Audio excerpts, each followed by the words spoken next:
নমস্কার বন্ধুরা, আমি কৌশিক আর আপনারা দেখছেন কৌশিক ডিজিটাল সেবা ইউটিউব চ্যানেল। তো ইতিমধ্যে পঞ্চায়েত রিক্রুটমেন্টের রেজিস্ট্রেশন প্রসেস শুরু হয়ে গেছে। তো আপনি কিভাবে বাড়িতে বসে খুব সহজেই পঞ্চায়েত রিক্রুটমেন্টের রেজিস্ট্রেশন প্রসেসটি কমপ্লিট করবেন। তো এর জন্য আপনাকে কি কি ডকুমেন্টস লাগবে সব কিছুই আজকের ভিডিওতে আপনাদের সাথে ডিটেলসে আলোচনা করব। তো চলুন ভিডিওটি শুরু করা যাক। তো সবার প্রথমে আপনাদেরকে চলে আসতে হবে wbprms.in এই ওয়েবসাইটে। তো আপনারা আপনাদের গুগলে সার্চ করবেন wbprms.in। সার্চ করা মাত্রই আপনাদের সামনে এই ওয়েবসাইটটি ওপেন হয়ে যাবে। তারপর এখানে ডান দিকে রাইট কর্নারে আপনারা দুটো অপশন দেখতে পারবেন। তো আপনারা যারা প্রথমেই আগে রেজিস্ট্রেশন করেছিলেন তাদেরকে এখানে ক্যান্ডিডেট লগ ইনে ক্লিক করতে হবে। আর যারা আপনারা নতুন রেজিস্টার করতে চান এখানে আপনাদেরকে রেজিস্টার নাওয়ে ক্লিক করতে হবে। তারপর এখানে আপনাদেরকে আপনাদের মোবাইল নাম্বারটি দিয়ে দিতে হবে। তারপর আপনাদের যে ইমেল আইডি রয়েছে মোবাইলে সেই ইমেল আইডিটি এখানে এন্টার করে দিতে হবে। তারপর এখানে ফার্স্ট নেম, মিডিল নেম থাকলে মিডিল নেম দিবেন, last name, date of birth, gender select করবেন। তারপর একটি স্ট্রং পাসওয়ার্ড দিবেন। পাসওয়ার্ডটি অবশ্যই small letter, capital letter, specific character and number এই চারটি মিলাই আপনাকে দিতে হবে। তারপর পাসওয়ার্ড দিয়ে আপনাদেরকে এখানে যে ক্যাপচার কোডটি রয়েছে সেটি এখানে এন্টার করে দিতে হবে। তারপর এখানে সেন্ড ওটিপিতে ক্লিক করতে হবে।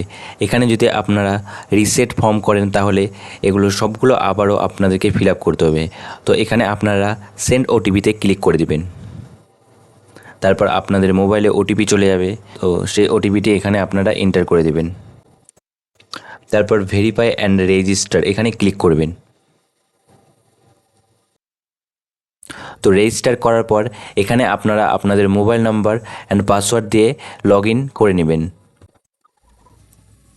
লগ ইন করার সাথে সাথেই আপনাদের সামনে আপনাদের প্রোফাইলটি ওপেন হয়ে যাবে। তো এখানে আপনাদের এডিট প্রোফাইলের অপশন দিয়ে দিয়েছে। তো এখান থেকে আপনারা আপনাদের রেজিস্ট্রেশন প্রসেসটি কমপ্লিট করতে পারবেন। তো আপনাদেরকে কি কি ডকুমেন্টস লাগবে? আপনাদেরকে একটি আপনাদের হাফ ফটো লাগবে। আর ফটোটি আপনারা যে আপলোড করবেন সেটি অবশ্যই 30 থেকে 80 কেবির মধ্যে হতে হবে। And dimension will be 160 into 230। ফটোটির ডিমেনশন থাকতে হবে 160 থেকে 230-র মধ্যে। তারপর আপনারা আপনাদের সিগনেচার আপলোড করবেন। তো সিগনেচারটি অবশ্যই 5 কেবি থেকে 50 কেবির মধ্যে হতে হবে, জেপিজি অর পিএনজি ফরম্যাটে। তো এটা আপনারা ডিওসি স্ক্যানার থেকে খুব সহজেই করে নিতে পারবেন। তারপর এখানে নেক্সটে রয়েছে জেনারেল ইনফরমেশন। তো জেনারেল ইনফরমেশনে এখানে আপনাদের কিছু জিনিস ফিল আপ করা রয়েছে আর এখানে কিছু জিনিস আপনাদেরকে ফিল আপ করতে হবে। যেমন এখানে রয়েছে ব্লাড গ্রুপ। তো এখানে আপনারা আপনাদের ব্লাড গ্রুপটি দিয়ে দিবেন। তারপর এখানে আপনারা ম্যারিটাল স্ট্যাটাস যদি আপনাদের থেকে থাকে তো ম্যারিটাল স্ট্যাটাস দিয়ে দিবেন। তারপর এখানে আপনাদের আধার নাম্বার দিয়ে দিবেন। তো এখানে আপনারা কিভাবে দিবেন এই কলমে আপনাদেরকে ক্লিক করতে হবে। তারপর এখানে আপনাদের সামনে দেওয়ার অপশন চলে আসবে। তো এখানে আপনারা আপনাদের ব্লাড গ্রুপ সিলেক্ট করবেন, এখানে ম্যারিটাল স্ট্যাটাস সিলেক্ট করে নেবেন। তারপর এখানে আপনারা আপনাদের আধার নাম্বারটি দিয়ে দিবেন।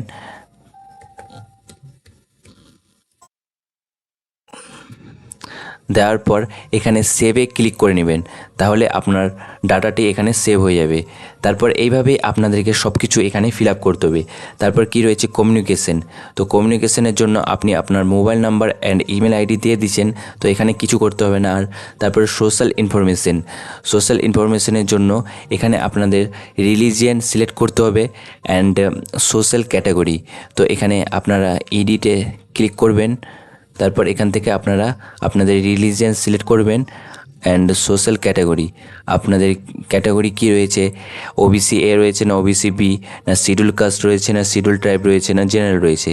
তো এখানে আপনারা সিলেক্ট করে নেবেন অ্যান্ড সেভে ক্লিক করে দেবেন। তারপর এইভাবেই আপনারা আপনাদের এখানে কি রয়েছে আইডেন্টিটি কার্ড। তো আইডেন্টিটি কার্ডের অপশানে ক্লিক করে আপনাদেরকে সেমভাবে এখানে এই কলমে ক্লিক করতে হবে। তারপর এখানে থেকে আপনারা সিলেক্ট করে নেবেন আপনারা কি দিবেন আইডেন্টিটি কার্ডের জন্য। তো এইভাবে আপনারা সব কিছু এখানে সিলেক্ট করে নেবেন। তারপর এখানে ফ্যামিলি ইনফরমেশন, তো ফ্যামিলি ইনফরমেশন এখানে আপনার ফাদার নেম দিবেন, তারপর এখানে আপনাদের মাদার নেম দিবেন, আর আপনাদের যদি হাজব্যান্ড অ্যান্ড ওয়াইফ থেকে থাকে তো এখানে স্পোজ নেম দিয়ে দিবেন, তারপর সেভে ক্লিক করে দেবেন। সেমভাবে এখানে আপনাদের পার্মানেন্ট অ্যাড্রেস, তো এখানে আমি পার্মানেন্ট অ্যাড্রেসটি ফিল আপ করে রেখেছি। তো আপনারা কীভাবে করবেন, এখানে এই কলমে ক্লিক করবেন, তারপর এখানে যে অ্যাড্রেস রয়েছে এখানে আপনাদেরকে ফুল অ্যাড্রেস দিতে হবে।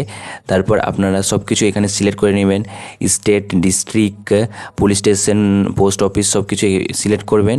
তারপরে এখানে সেভে ক্লিক করে দেবেন। তো এখানে আমি যেহেতু একবার সেভ করে দিয়েছি তাই এখানে দেখাচ্ছে নো ডাটা টু সেভ, মানে আর ডাটা নেই সেভ করার জন্য। তারপর এখানে কমিউনিকেশন অ্যাড্রেস, তো কমিউনিকেশন অ্যাড্রেসও আপনারা সেমভাবেই দিয়ে দেবেন। আপনাদের যদি permanent address and communication address same হয়ে থাকে তো এখানে সেম দিয়ে দিবেন। তারপর এখানে আরেকটি ইম্পর্টেন্ট কথা, যে আপনারা যদি ক্লাস 10 এক্সামের ডিটেলস দিয়ে থাকেন তাহলে এখানে আপনাদেরকে ক্লাস 8 এক্সামের ডিটেলস দিতে হবে না। এখানে স্পষ্ট লেখা রয়েছে if class 10 details are entered this is not required, মানে এটি আপনাদেরকে প্রয়োজন পড়বে না যদি আপনারা ক্লাস 10 এক্সামের ডিটেলস দিয়ে থাকেন। তো এখানে আপনারা ক্লিক করবেন। তারপর কি করবেন, এখানে আপনাদের যে বোর্ড রয়েছে ক্লাস 10-এর, যে বোর্ড থেকে আপনারা মাধ্যমিক পাস করেছেন সেই বোর্ডের নেম দিয়ে দিবেন। তারপর এখানে কোর্স নেম দিয়ে দিবেন। একবার আমি এখান থেকে আপনাদেরকে দেখিয়ে দিচ্ছি যে এখানে বোর্ড নেম দিয়ে দিবেন, যে কোন বোর্ড থেকে আপনারা ক্লাস 10 পাস করেছেন। তারপরে পাসিং ইয়ারটি এখানে দিয়ে দিবেন। এখানে কোর্স নেম অটোমেটিকলি সিলেক্ট করা থাকবে, তারপর পার্সেন্টেজ এখানে দিয়ে দিবেন, তারপর সেভে ক্লিক করে দিবেন। এইভাবে আপনারা আপনাদের বাকি যে ডিটেলসগুলি রয়েছে, যদি আপনাদের ডিপ্লোমা এক্সামের ডিটেলস থেকে থাকে তাহলে সেটি এখানে দিয়ে দিবেন সেমভাবেই। তারপর আপনাদের যদি গ্র্যাজুয়েশন থেকে থাকে তো গ্র্যাজুয়েশনেরটাও আপনারা সেমভাবে দিয়ে দিবেন। তো এখানে আমি গ্র্যাজুয়েশনেরটা দিয়ে রেখেছি। তো এখানে আপনারা আপনাদের ইউনিভার্সিটির নেম দিবেন। তারপর এখানে আপনারা যদি বিএ অনার্স হয়ে থাকেন তাহলে BA Bengali, English oblique any other stream এখানে এটি সিলেক্ট করে নেবেন। আর যদি নর্মাল বিএ পাস করে থাকেন তাহলে নর্মাল বিএ এখানে সিলেক্ট করবেন। তারপর এখানে পাসিং ইয়ারটি দিয়ে দিবেন। আর স্ট্রিমের এখানে যেহেতু সিলেক্ট করার অপশন নেই তো এখানে আপনাদেরকে কিছু দিতে হবে না। তারপর এখানে পার্সেন্টেজটি আপনারা আপনাদের নাম্বার ক্যালকুলেট করে পার্সেন্টেজটি এখানে বসিয়ে দিবেন। আর এখানে সিজিপিএ গুগলে সার্চ করবেন, আপনাদের যে পার্সেন্টেজ রয়েছে সেটি দিয়ে টু সিজিপিএ সার্চ করবেন, অটোমেটিকলি আপনাদের পার্সেন্টেজটি সিজিপিএতে কনভার্ট করে দেবে, সেটি এখানে আপনারা বসিয়ে দেবেন। যদিও এখানে স্টার মার্ক নেই তো আপনাদেরকে না দিলেও কিছু হবে না।